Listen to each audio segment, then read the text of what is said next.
My name is Anna Sjöström Douagi, and I am the head of Nobel Prize Outreach.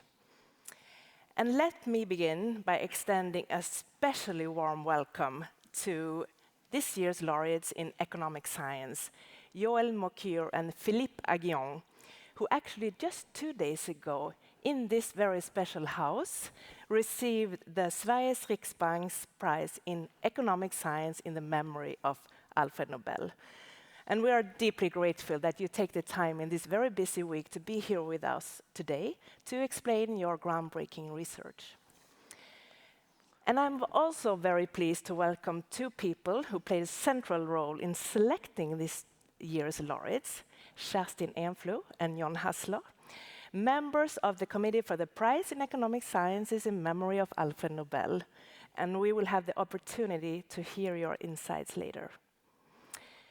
And also, let me extend my very great and thanks to Handelsbanken Research Foundation for their partnership in this seminar, and also for the important work that you do in supporting research in economic sciences.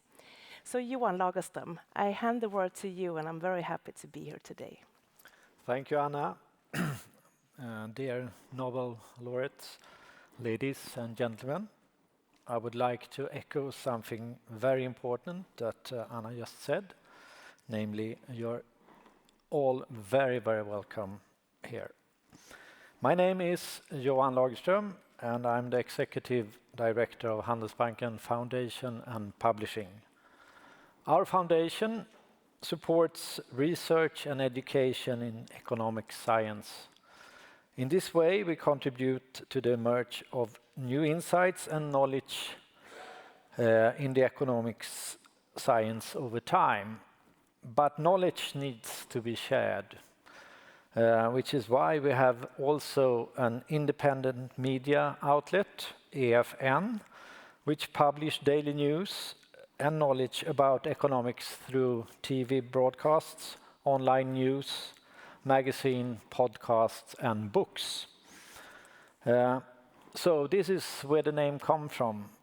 Foundation, which support new knowledge, and publishing, which ensures that knowledge is shared.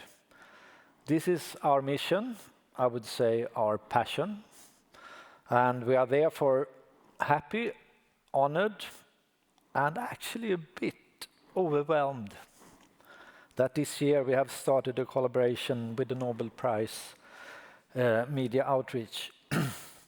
For over 100 years, they have been by far the best in the world of doing exactly this, celebrating and thereby spreading knowledge.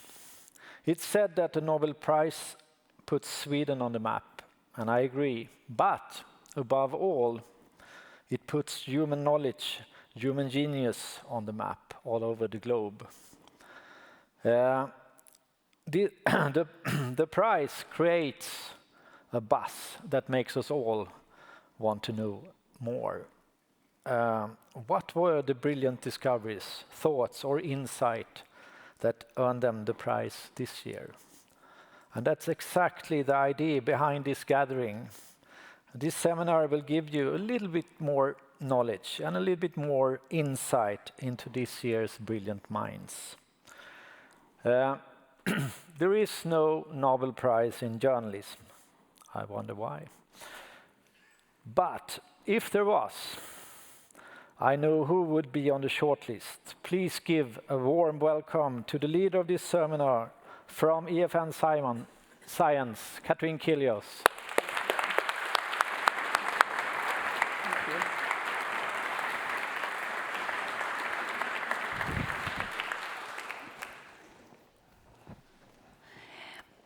Economic growth is a cycle of creation and destruction. It's not a steady, peaceful build-up. Progress is always contended and always fragile. And for all the charts and equations we use to express economic growth, the true story of progress is something much more turbulent, much more dramatic, and something profoundly much more human. Welcome to Stockholm. This is the 2025 Nobel Week Economics Seminar.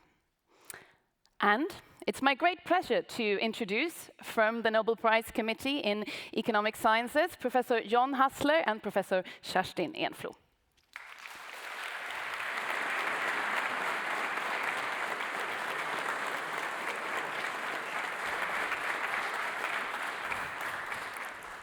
Welcome. Thank you. Welcome.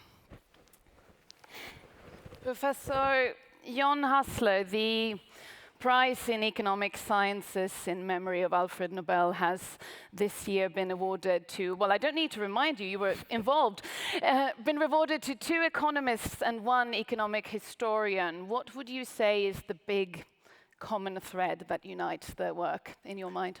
Well, there is a strong common thread. And let me start with the fact that for basically all of the history of human civilization, stagnation was the norm. That was the normal.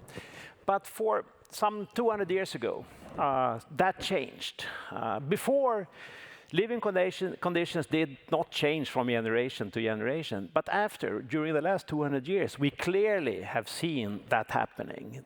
After that, steady, sustained growth is the normal, and sometimes interrupted by recessions and even depressions, but the norm is growth. And we know that that is driven by a steady stream of knowledge that is implemented in technological innovations that improve living conditions. What are the requirements for this? What conflicts arise in society during this process? Will this possibly continue in the future? It's hard to think about more important questions for humankind. And this year's laureates answered these questions with different methods, and that means that their answers are not identical, but they are clearly linked. So there is a clear and very strong link between the 2 parts of the prize.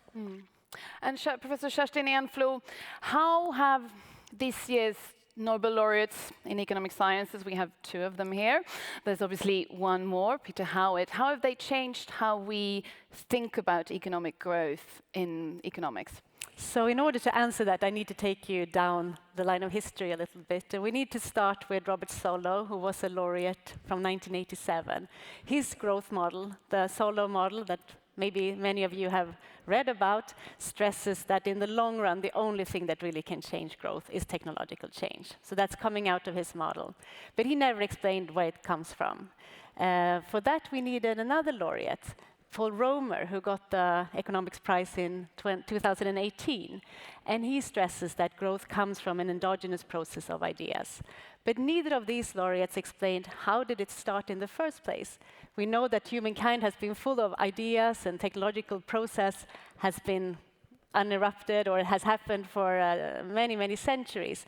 But none of them could explain why we didn't have growth until 200 years ago. And the second thing that they also didn't add to the process or to the explanation was how can we understand these creative side, these building up the ideas. We understand that this is important, of course, but we also know that technological change and economic growth is very disruptive. New technologies replace the old, and businesses are constantly pushed out of business. Firms enter and exit, and this was incorporated by Philippe Aghion and Peter Howitt in their growth model. So it's the destruction that was incorporated. Exactly. I should also stress, which I was going to say, but I kind of got lost in the long explanation here, that Johan Mokyr, of course, with his long historical explanations and his books, explains to us how economic growth became sustained and how it emerged in the first place.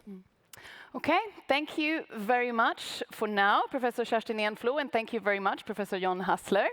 Thank you. Thank you.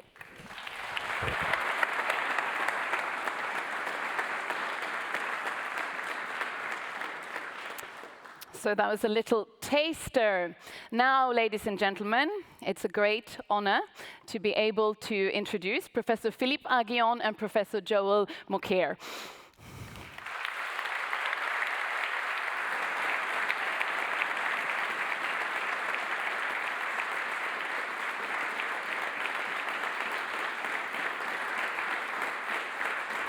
Thank you. Thank you. Thank you. Let me to sit. Please, well.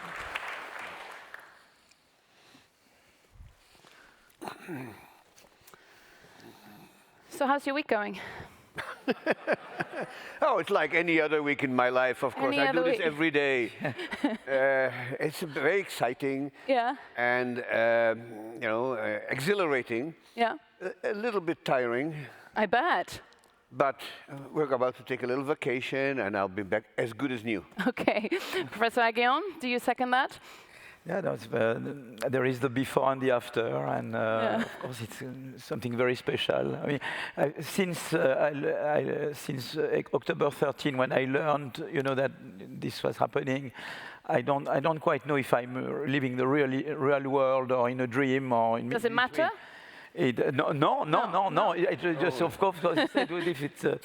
It was very strange because I learned, I was absolutely not expecting, and when the call came, and so I was very surprised, and then they said, and by the way, Adam Smith will talk to you on the phone, because he said, well, whoa, and Adam Smith, for us, he's, kind of a leading figure of the 19th century economics, and so it all looks, since then, everything has looked very extraordinary, but unreal.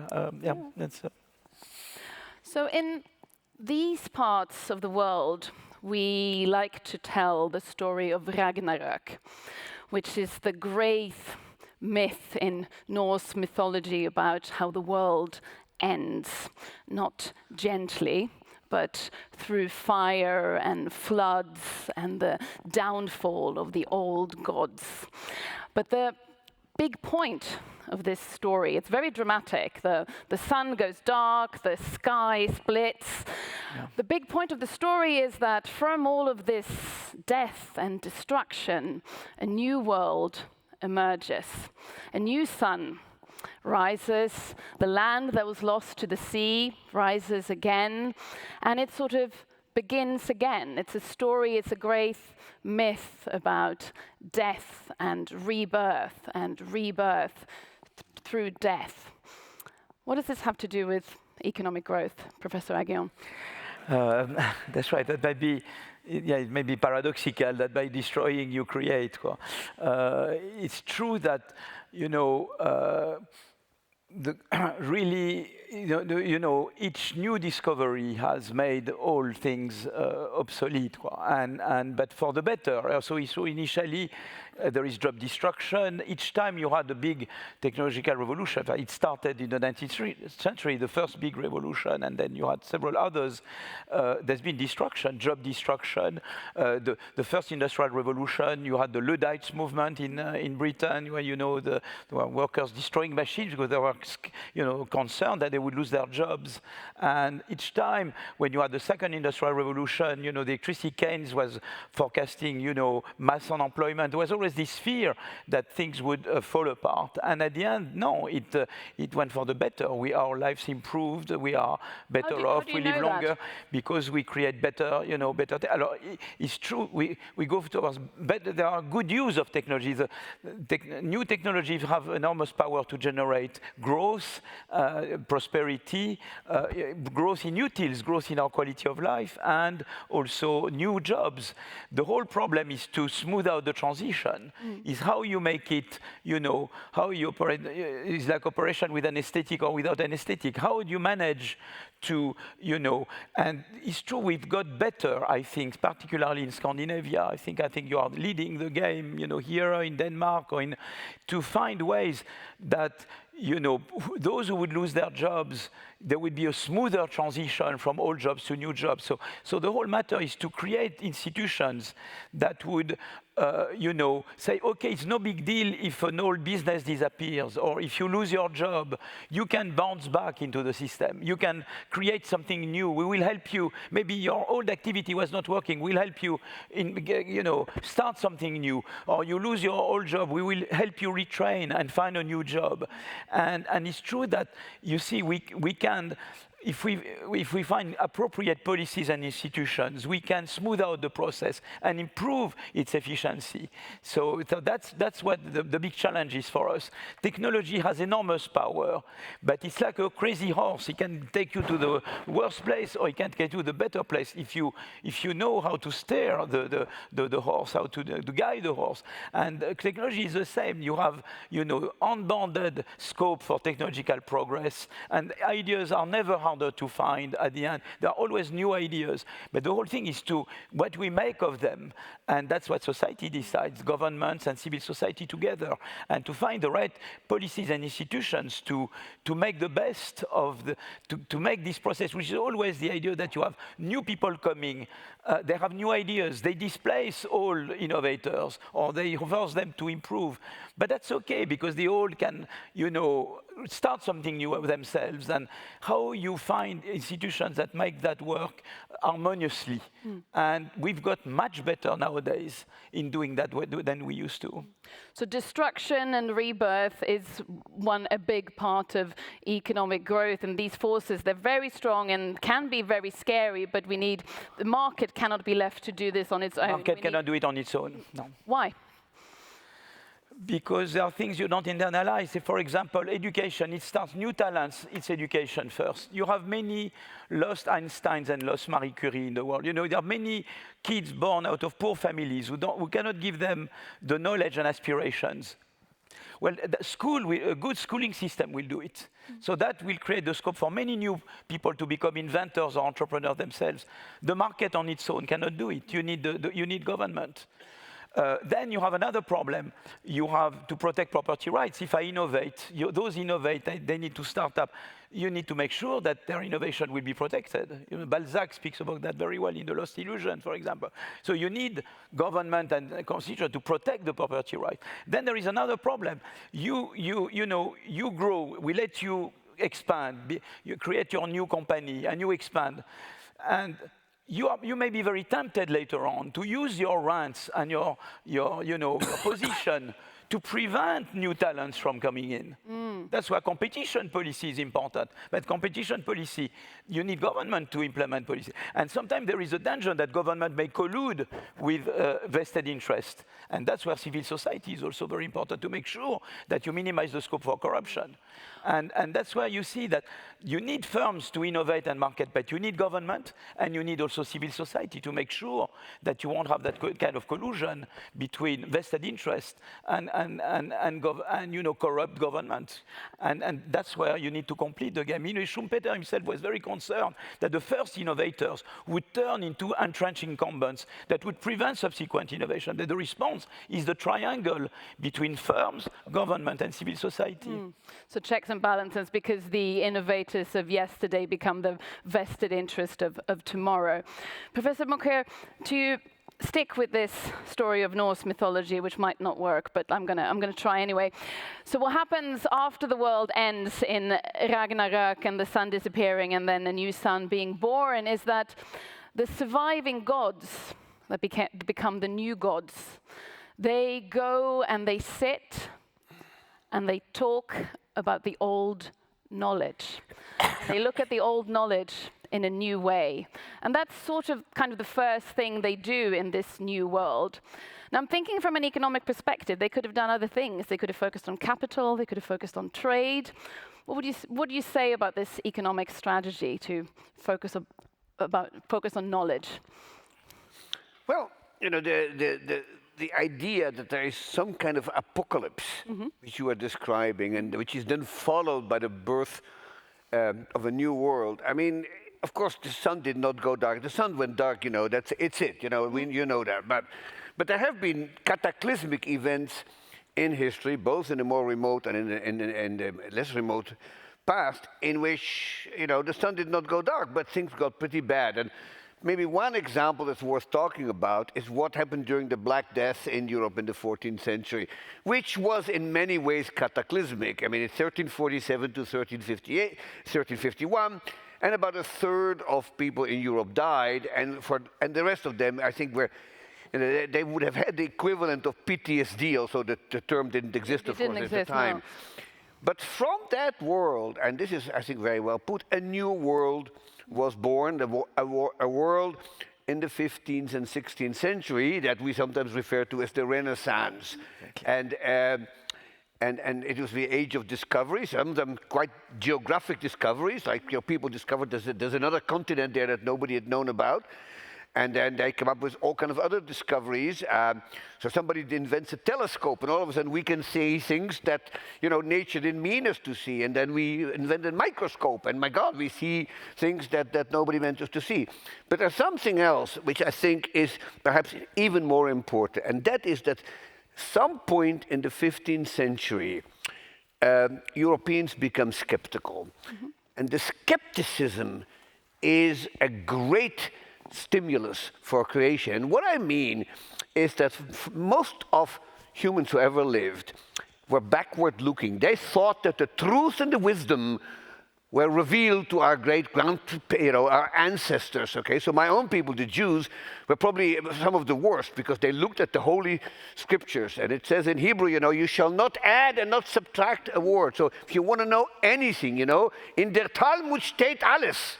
Everything is in the Talmud, and on and on. And the Chinese basically had the same thing. They were reading Confucius in the Neo-Confucius school.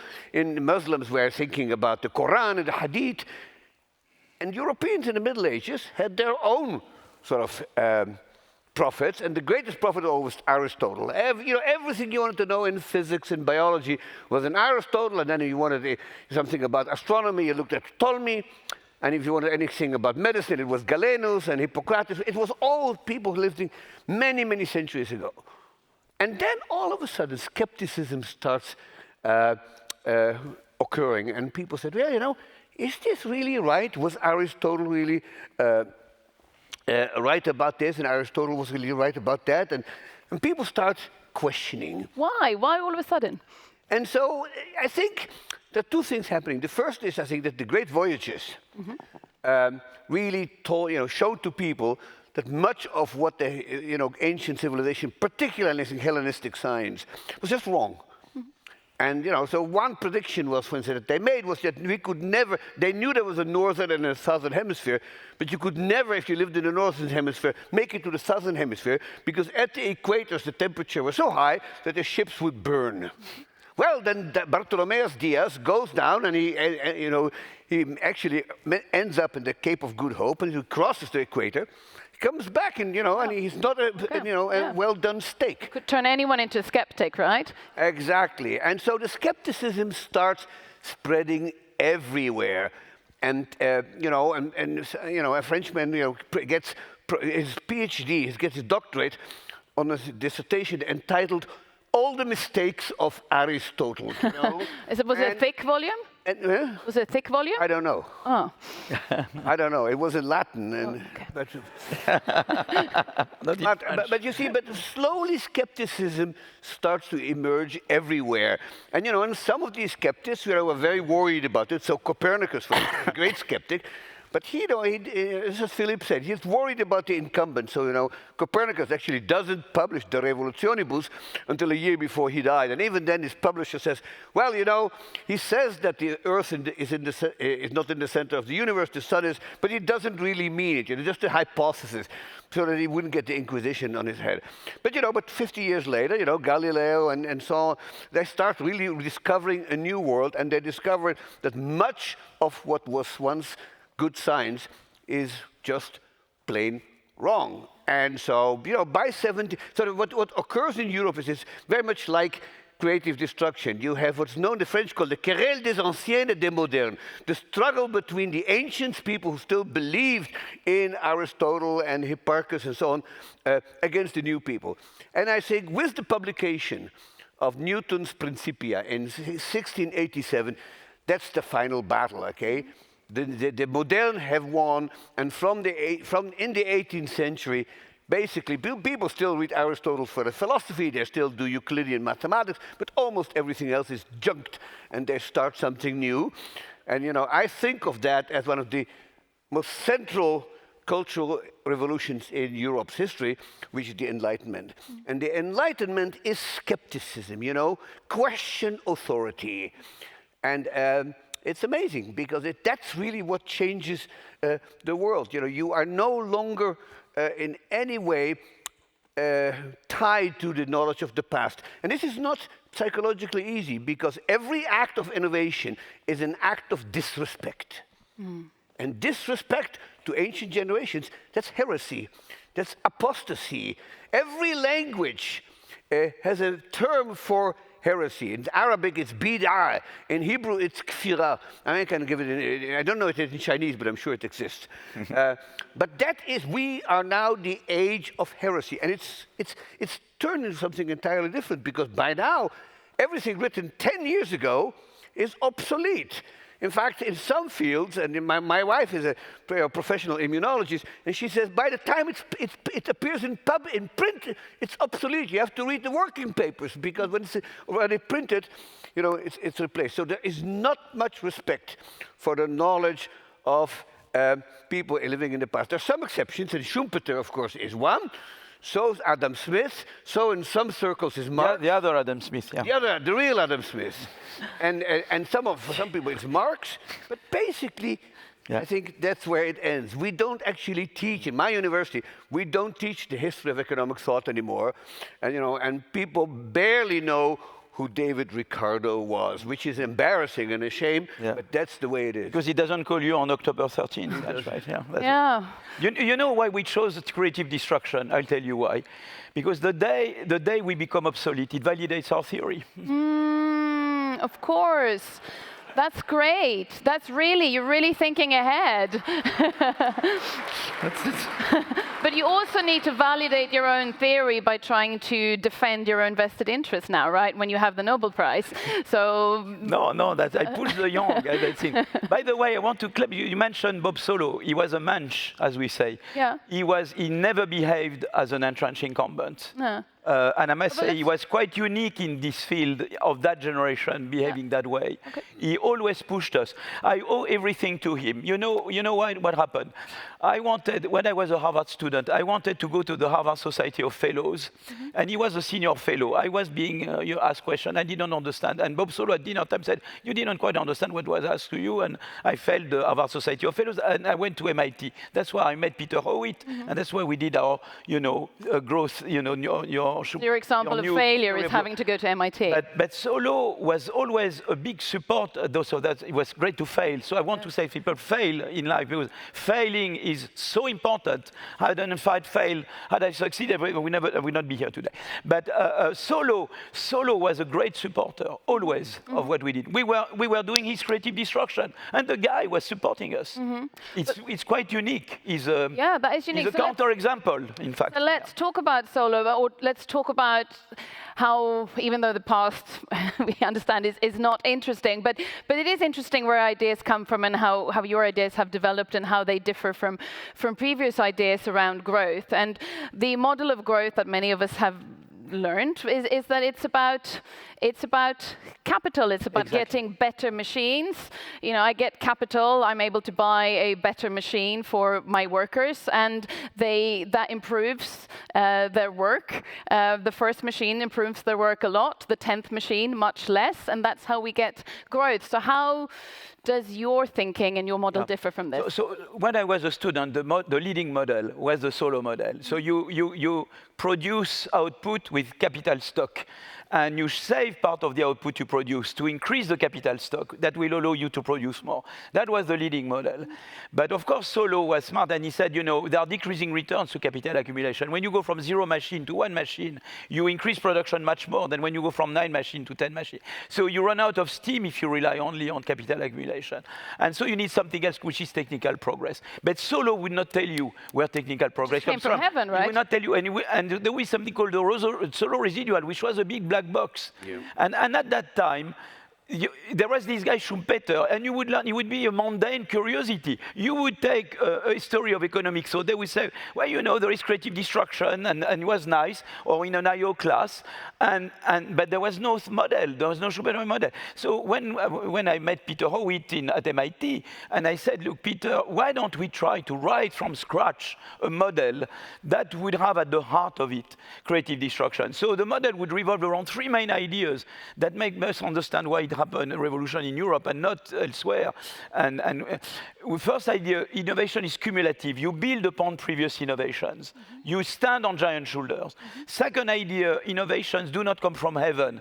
They result from entrepreneurial activities that are motivated by the prospect of monopoly rents, of innovation rents, when you have a better product, a cheaper way to produce. And the third idea is creative destruction. New ideas displace old technologies. But you can see at the heart of the process, there is a contradiction. You need the innovation rents to motivate innovation. But yesterday's innovators are tempted to use their rents to prevent subsequent innovation because they don't want themselves to be subject to creative destruction. And regulating a market economy, it's all about this contradiction, how you manage it. You see, how you make sure that all the time you have new people coming, you let them grow, but you make sure that once they've grown, they don't prevent all the time newcomers from coming. And that's what we try to model, you see, and we try to write a consistent model of that process. I want to add something to this story because, it sort of sounds as if there are only two ways to grow, and that's capital accumulation, which, as you said, runs into diminishing returns, and so what you need, innovation. And I agree a great deal, but I want to add something which is very important. And so in 1993, one of the winners of the Nobel Prize in economics was Douglas North, an economic historian. And one of North's great contribution is to point out that institutions matter because they, to a great extent, determine how resources are allocated. And the extent to which the economy grows is often very much dependent on the institutions that exist. And so, historically speaking, a great deal of growth happens not because of capital accumulation or of innovation, but because somebody changes the institution. So picture this. Think about yourself as Tsarist Russia. And Tsarist Russia has a law, as everybody knows, that a large proportion of the agricultural population are serfs, meaning they cannot move, they're stuck in where they are unless they get permission, which they rarely did. And then in 1861, Tsar Alexander II liberates the serfs. And so what you have is people start to move around, not that much at the beginning, but more and more over time. And so you get people moving from places where they were not very productive to areas where they are more productive. Well, in that process, of course, there is a gain to output.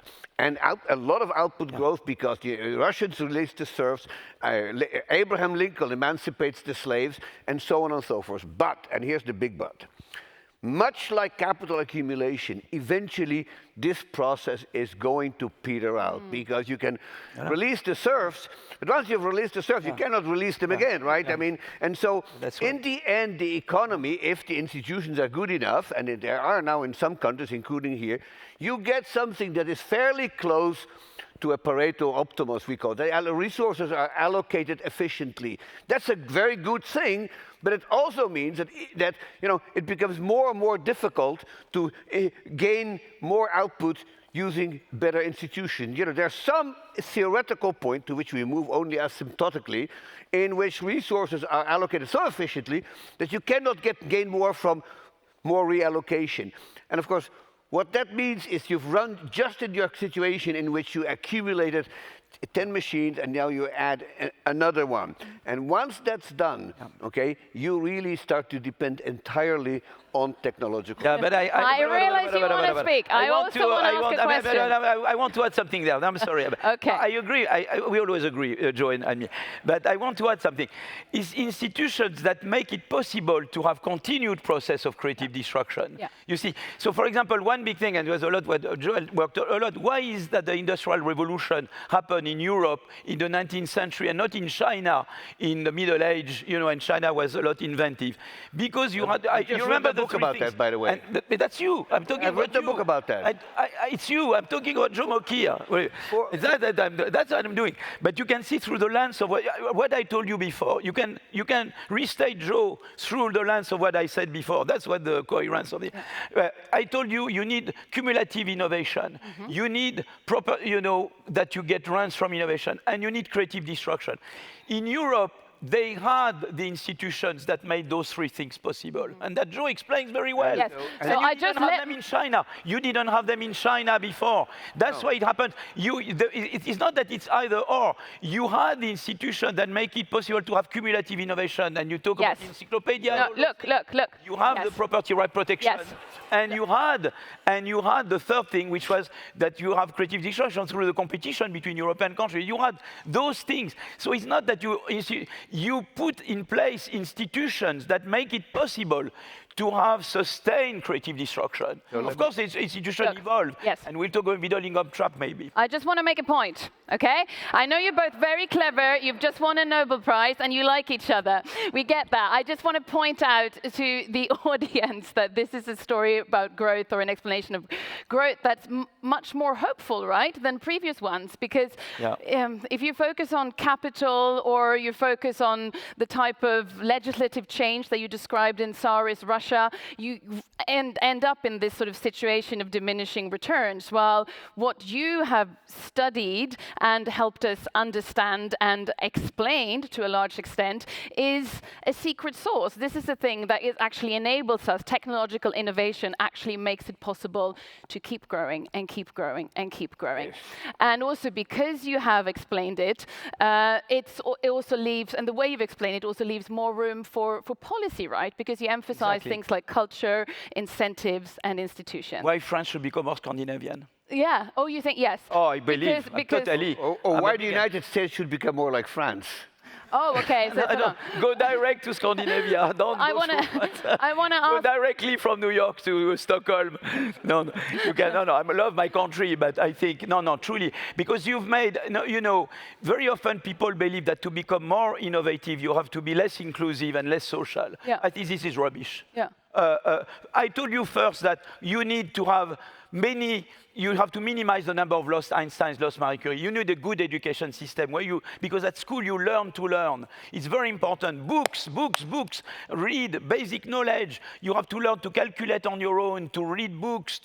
That's very important because you learn to be adaptable. You learn to face a new problem. And that's, I think, very important. The second thing, competition, I told you, is very crucial. Because if you don't have competition, yesterday's innovators monopolize, like you have the IT revolution, and then you have Amazon, Google, Microsoft, they monopolize everything, and they kill the growth process. So maintain it, you need to have competition. But competition makes you more innovative because you have the new entrants who come in. But also it means that you have more, you have more social mobility because those new entrants replace the old established interest. So by putting more competition, also you become more innovative and more inclusive. And the third thing is the flex security. I'm a big fan of the flex security system in Denmark. Unemployment insurance is a growth policy. When you lose your job in Denmark, for 2 years you get 90% of your salary. The state retrains you, helps you find a new job. That makes creative destruction work much better, and it makes you more protected and more inclusive. So I think, you see, and I see this in, for example, the night, at 2 o'clock a.m. we went to this, the university. We were, I don't know how we managed to survive, but it was fantastic. And this is the after party of the Nobel Prize banquet. I was overwhelmed already, and they are so inventive. It's a country where you innovate so much, but you are at the same time inclusive. You have a social model. In the US, one day I had a driver from Washington to Philadelphia. He showed me a house. He said, this house?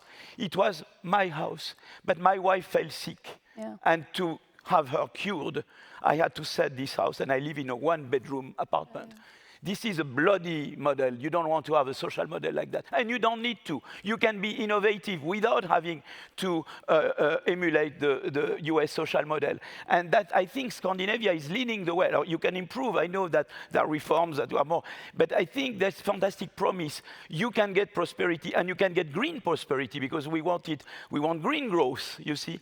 But if you have the proper institutions and policies, and I think you are very much leading the way. And Europe Europe, you know, as I always say, compared to US, freedom and democracy is in Europe now, more than in the US. In US, you are scared to talk now. Yeah. Second, you have social model. And third, the environment, we are forefront on the environment. Yeah. And you showed we can, you know, adapt our institutions and policies to put the technological revolution and to the best use, you see that? Yeah.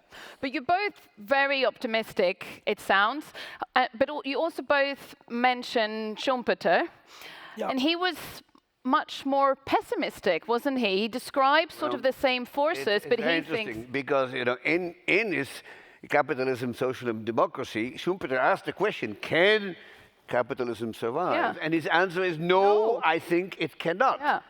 And that sort of reminds me of another statement by Douglas North, whom I mentioned earlier. And I mean, this is not in his writing, but he told me this personally. I knew him well. And he said, you know, Joel, there's a good reason why in economic history we talk about technological progress, but institutional change. And he says, you know, the thing about technology is, and this is true, of course, for the science on which technology is that it's cumulative. That once we know something, it's actually quite rare for it to disappear. It has happened, but not very often. Usually when you build, as Philippe said, it's cumulative, although, you know, almost cumulative. With institutions, there is no such presumption. In fact, you could raise a serious question whether the institutions that we have today, both political and social, are all that much better than they were, say, in the Roman Republic, or even in China during the time of the warring states. I mean, institutions have been good. I mean, democracy was invented, as we all know, in the Greek polis. It did not survive, but it lasted for, you know, many hundreds of years. It's not so obvious that, you know, if you look at the really bloody people in the past, you know, you look at, you know, the Caligulas and the Genghis Khans and so on, were they really that much worse, you know, than the Putins of today? I mean, it's a serious question. And you can see, even in the 20th century, if you look at the 20th century, institutions get better. And then in the 20s and 30s, they demonstrably get worse. And then after World War II, we know, we get, you know, de Gaulle and Adenauer, and you get the rebirth of democracies in Italy, in France, and in Germany. But toward the end of the century, you can sort of see, particularly in the 21st century, you can see democracy slowly going on the defense. You know, all the polls, you know, show democracy, you know, on the decline. Today, we have a serious threat of anti-democratic populist movements in Europe, but it is not at all obvious that these institutions will actually not perform according to what Doug thought. And the concern that I have is not only that living in a country that is now experiencing a sharp institutional decline. Look, I'm not mentioning any names, mind you, but it's worse than that. Because you see, the technology determines the environment and the ecosystem in which society exists. And institutions have to adapt to changing technology. So when you invent a printing press, or when you invent, you know, a new cotton industry that's run in factories rather than in home production, you need new institutions. You need changes to the political structure that can pass child labor laws and things like that. But institutions change slowly. And as the rate of change of technology is accelerating, and the rate of acceleration is accelerating, it becomes more and more difficult for institutions to adapt. And so the gap between technological growth and institutional change gets larger and larger. And that could be a prescription for disaster. I understand you? Sorry, I just want to ask a follow-up. I want to ask a follow-up. Yeah. So, do I understand you correctly that if... Okay. I had something to say. No. Oh, really? Yes. Really?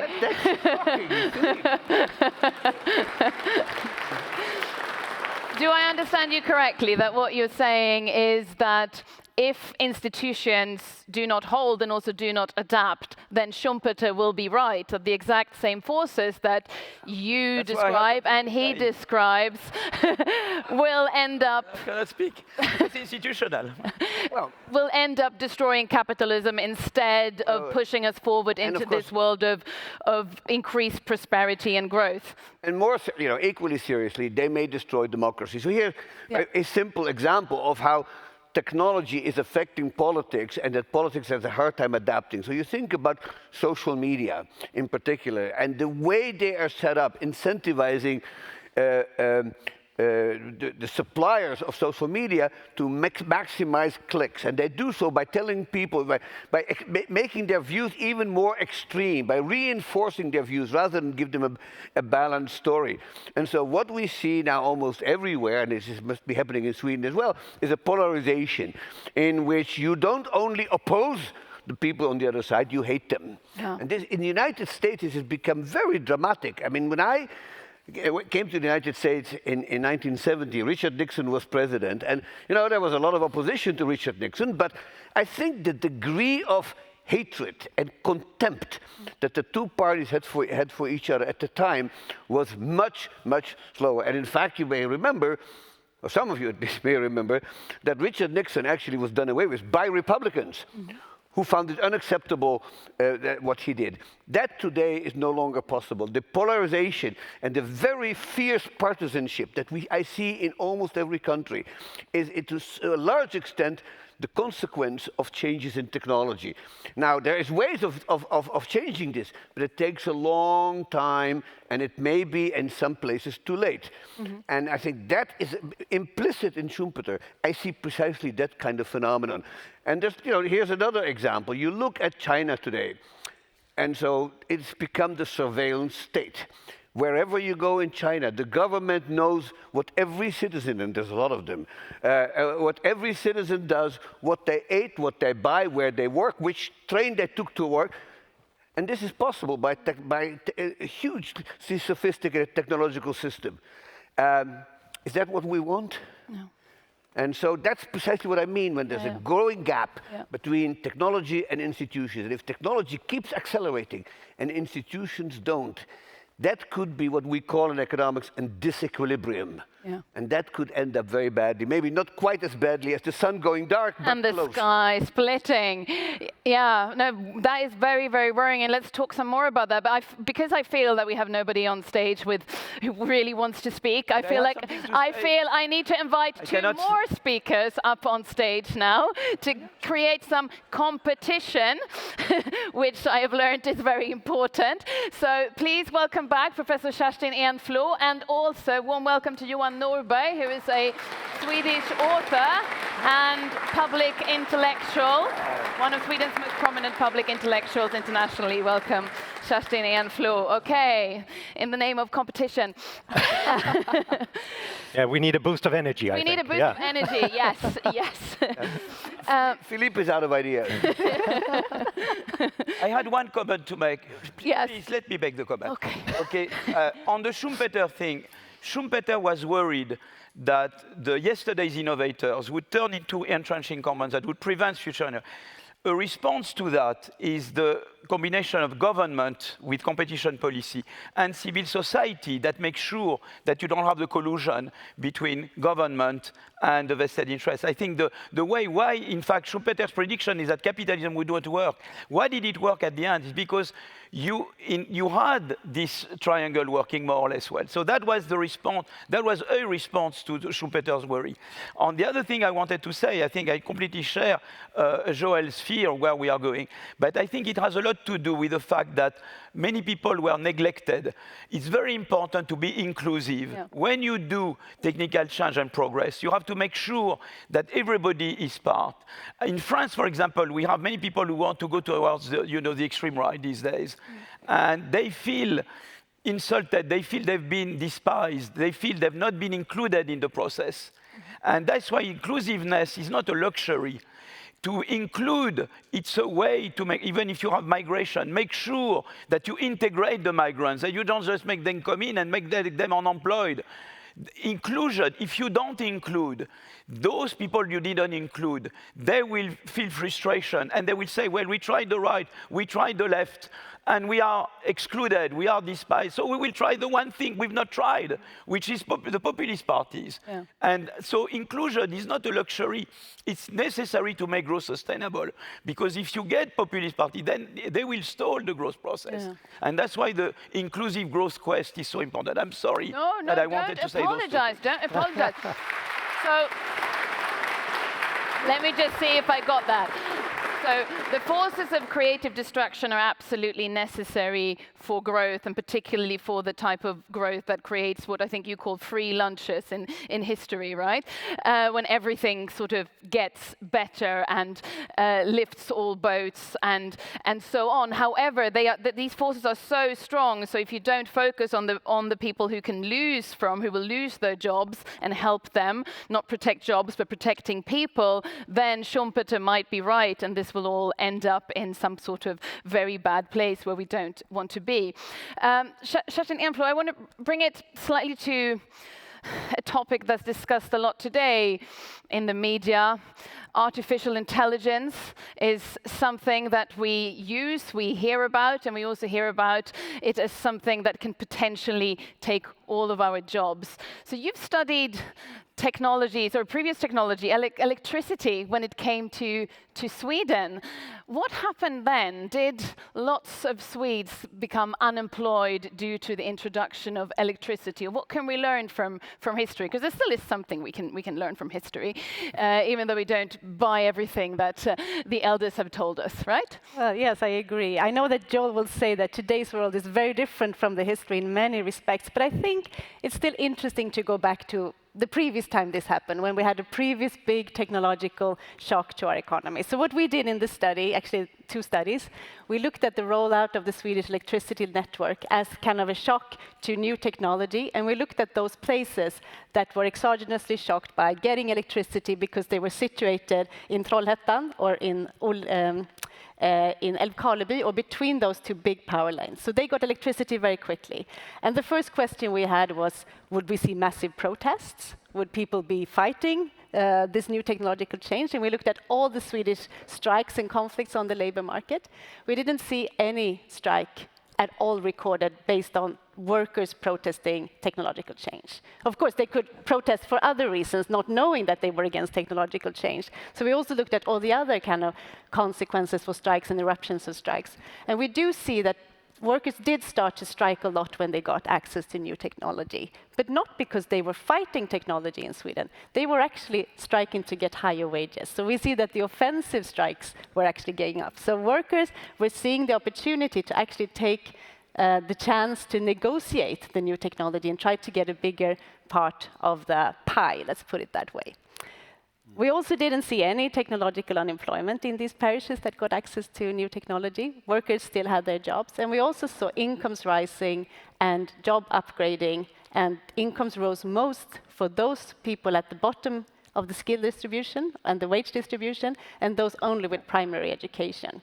So that sounds like a very free lunch in a way. Yeah. Technological change in this particular context actually produced mostly winners, and we didn't see that much of a horrible So that's very, very interesting. I guess the question still remains if generative AI is that type of general purpose technology as electricity was and is. Johan Norberg, I want to turn to you. You've written a lot about progress. You're also a self-described massive fanboy of Professor Mokyr's work. We talked a lot about the threats to progress and the fear that we could end up in Schumpeter's ending of these forces, of us not being able to manage them, and them ending up, well, not destroying the sun and the earth. But what do you see as the big threat to this amazing development that the Nobel laureates this year are describing in their work? Yeah, I promise not to be too much of a fanboy to Professor Mokyr here on stage, but I have to mention that in my most recent book, if we exclude all the philosophers from ancient Athens and all the founders of monotheistic religions, Professor Mokyr is the person who's most often mentioned in the book. But Professor Aghion is also mentioned. You don't have to. I don't need that. You're very kind. And of course, one of the things that I look at is what Mokyr has called Cardwell's law. The fact that it seems like it's very difficult for a culture to stay creative in the long run for various reasons. And we've discussed technology, knowledge, and institutions here.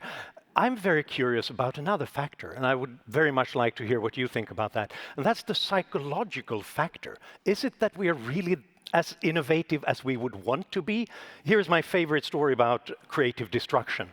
The first person who carried an umbrella in London was in the early 18th century, Jonas Hamway, a textile merchant.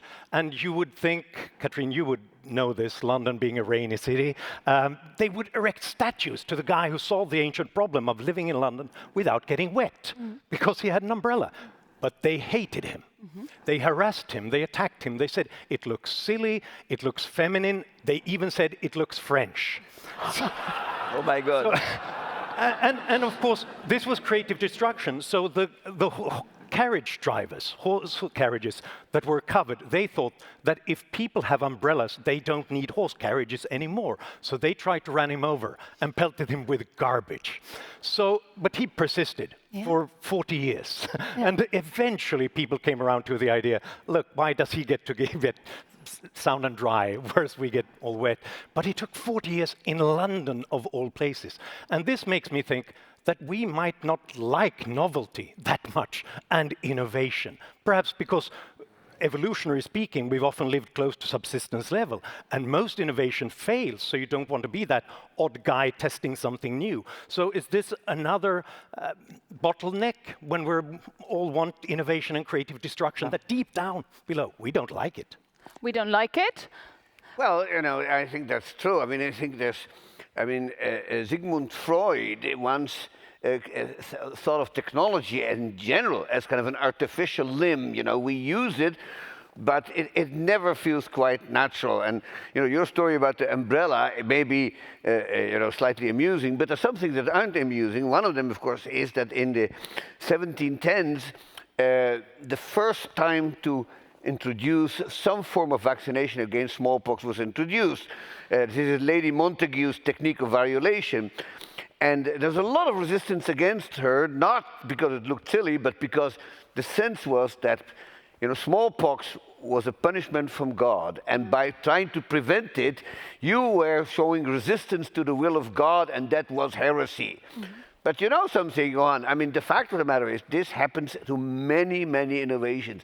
And yet it is hard to find a lot of innovations that actually completely failed, even they should have succeeded, because people resisted them. So if it really works, and this surely was true for Edward Jenner's, you know, much later discovery of vaccination, if it really works, even if there is objection. So the interesting thing about Jenner is, of course, that a lot of people resisted that too, because we were injecting blood from an animal into a human being. And there's this wonderful cartoon that appeared in about 1807, I think, in which you see people injecting, doctors injecting this cow's blood into people, and then they grow horns, you know, and they go moo, you know, that kind of thing.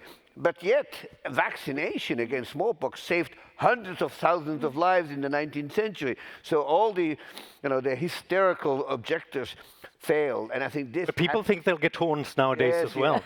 Coming back. So what you're saying is that resistance is always there, but somehow innovation and progress wins?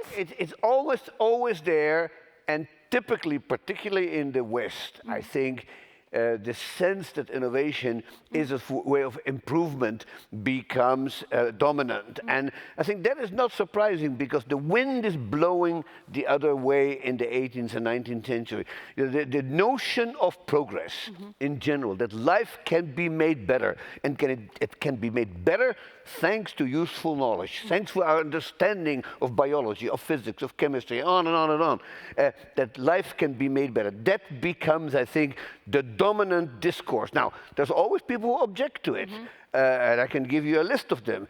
But on the whole, this becomes the dominant discourse in the West, and eventually areas where this was not the dominant discourse, first Japan, eventually China and other parts of the world, start adopting it. And so it is clearly the case that if something helps you to put more bread on the table and more shoes on your feet, that's usually... Keeps you dry from the rain. If you dry from the rain and you didn't grow horns. Yes. But if that is the case, you know, these things tend to be dominant. Now, that doesn't... I would like to provide another example of that. It's green innovation. I mean, we know that we won't get out of the climate problem just with the carbon tax. I mean, it won't do. Okay, you have to know that I'm for carbon, we won't do the job alone. The problem will be green innovation, and green innovation is to find new source of energy, cheap, less energy-consuming ways to adapt to the climate change, way to cool down the air. Maybe we'll need that. John Hassler is working on, knows that better than any one of us here, I'm sure. But the thing is that firms that used to innovate in dirty technologies in the past, they keep on innovating in dirty technology in the future. We call that past dependence. You tend to continue innovating, and now we can show that with the patent data. We can show that empirically. Firms that innovate in one direction, they keep innovating in the same. That's where the market doesn't do it on its own. You need government intervention with carbon tax, which is the stick, but green subsidies, which is the carrot. And you can never act only with the stick. You need the stick and the carrot. You need both. But civil society also can play a role. For example, you say, well, I won't buy from a firm which is highly polluting. And we showed, I've done work also that civil society, also, I talked about the triangle before, between firms, government, and civil society. Here again is an example. Firms, they won't spontaneously innovate green if they didn't do that in the past. It's a government on the one hand, and civil society, us, that pushed for good habits, that together will redirect firms' innovation away from dirty innovation into clean innovation. And we go back to the triangle that I was mentioning before. This is a very interesting point about how, as I understand it, knowledge drives innovation, and because knowledge builds on other knowledge, you can end up going very far down a path that you actually don't want to go down. You can sort of stand on the shoulders of the wrong giant, and you need, are you saying the state or policy to break that pattern? Because we start thinking, building innovations based on fossil fuel, we keep going and going and going down that path, and to break that, it takes a lot. That's your point, right? It takes government and it takes civil society. Civil society and government. Both. Yeah.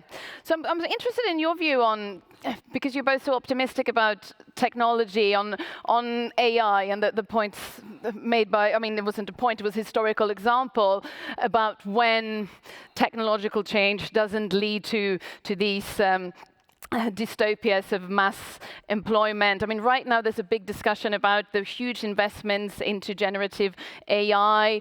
Will they pay out? Will productivity actually go up very much? Or is this a sort of bubble, or a very, very big bubble? I know you're more optimistic than some other people on the productivity gains that are possible, absolutely. but I would actually be interested in hearing from both of you on that. Yeah. Well, I am optimistic about the progress of technology, and I've sort of argued at great lengths why I think this is going to happen, and it is because we cannot really understand technology without dealing with its interaction with science, or what I've called, propositional knowledge. So science helps us understand why technology works. But what people forget, and here I really would like to mention another great economic historian, Nathan Rosenberg. And Nate made this point very strongly. He says, look, it isn't just that science develops and then people apply the science to production. It also works the other way around. And so new tools make science better. And in fact, history is full of examples, all the way from the scientific revolution, in which Galileo, for the first time, very famously took a telescope, which is an invention, and looked at the sky and saw things nobody had seen before. But in our own age, this is true 100,000 times more, because we have developed the kind of tools that nobody would have dreamed about even 25 years ago. You think not just about computers and about lasers, but you think about things like CRISPR, for which you gave a Nobel Prize a few years ago. It's a magnificently powerful tool to change genes and create entirely new technologies that nobody even dreamed about. And of course, artificial intelligence, whatever else it will do to society, I don't actually believe it will eliminate jobs, but that's a different debate. But what it will be, it will create the most powerful research assistant that anybody's ever had. It's a research assistant that doesn't take weekends off, that doesn't talk back to you, and doesn't say, oh, you already asked me that 5 times, Professor, I'm not going to do this again, and on and on. It is a wonderfully patient, obedient, research But it's often assistant. wrong. Huh? It's often wrong. Well, if it so are live research assistants, I can tell you that. But in fact, I think the number of times that it will be wrong will actually strongly diminish, because this so famous hallucination thing that AI does, that's a birth pang. I mean, they will eventually get rid of that, or most of it. But it's an incredibly powerful thing, and I have a long list of fields in any kind of scientific inquiry which have been transformed by AI. And of course, once you transform a field, that will then feed back into the kind of things that Philippe is talking about. So we need more powerful tools to fight climate change, not just the kind of things that you're talking about, which is producing clean goods, but actually trying to absorb CO2 from the atmosphere, for which this year and one of the Nobel Prizes promised that. And that's possible because they have more powerful tools. And so this closed virtuous cycle in which technology builds on science and science builds on technology, that positive feedback model, you can easily show that these models sometimes completely diverge. They don't settle down on any kind of stationary state. They keep growing.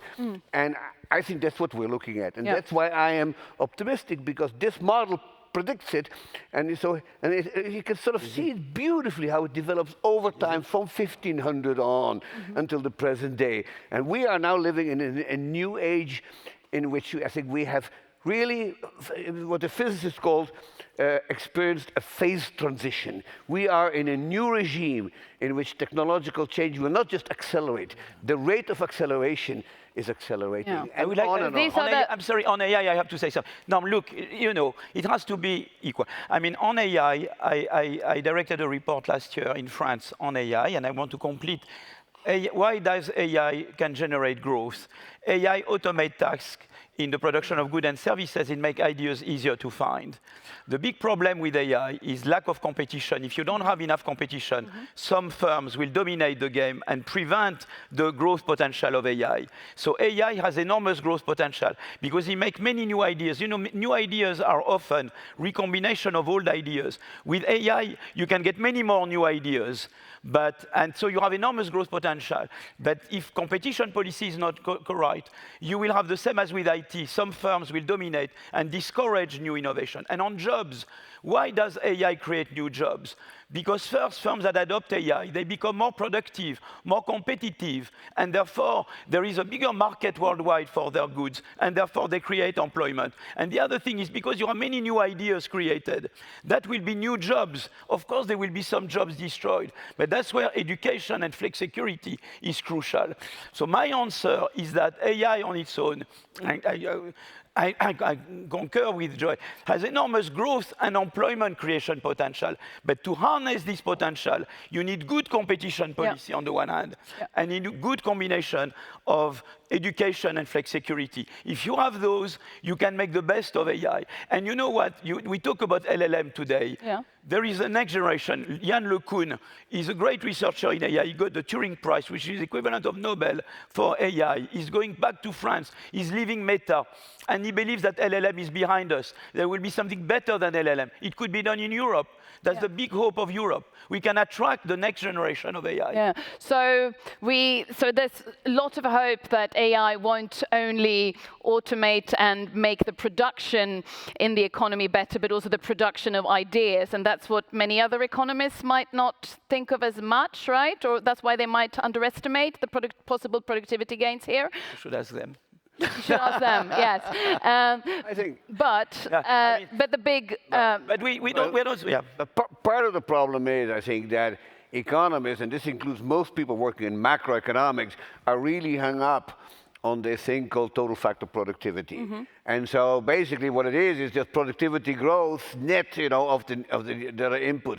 But you see, the problem with productivity measurement in general, and I've been arguing this for a long time, economics isn't about productivity. It's about human well-being. And a lot of things that go into our human well-being are not measured by productivity. Some of them because they're free.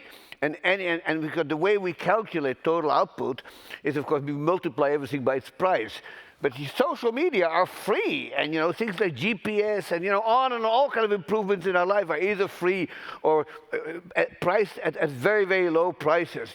And so the amount of improvement in our lives has been dramatically overstated. And as another Nobel Prize winner, William Nordhaus, wrote this classic paper about light, and he shows that light improved far, far faster and more, measured in lumens, but you add to that, the fact that electrical lights don't cause as many fires as candles did, and on and on and on. And so you can show that the improvement is vastly more than it is as we measure total factor productivity. The same is true a fortiori, of course, for medicine. And so anywhere you look, the improvements in medicine, just not just in terms of how many years do we live, but the amount of comfort and lack of pain. I mean, 50 years ago, people my age, half of them would be sitting in wheelchairs because either the knees or the hips have given up. Today, you need a new hip, so next Monday you go to the doctor and he'll give you a new hip. Okay, you can't see very well, go to have cataract surgery, 20 minutes later you're on your way home. I mean, these improvements are not counted in the national income statistics, and therefore they're not counted in productivity. And so economists who look at total factor productivity, including my own colleague Robert J. Gordon, who's kind of a pessimist, but they don't forget that what they're supposed to look at is overall well-being, or what we call in the parlance consumer surplus. And I think the growth of consumer surplus has been far, far, far higher than the growth in productivity. And so they just don't get it. They don't get it because we're not very good at measuring the improvements, and therefore we are far too pessimistic, and actually there is much more hope than we're able to even grasp at this point. I think this is a very, very hopeful note to end this Nobel Week Economics Seminar 2025, and the audience, you can take comfort in the fact that unlike economic growth, the refreshments outside are guaranteed. Thank you very much for coming. Thank you very much for listening. Thank you very much to the Nobel laureates. Thank you to Johan Norberg and Professor Kerstin Enflo.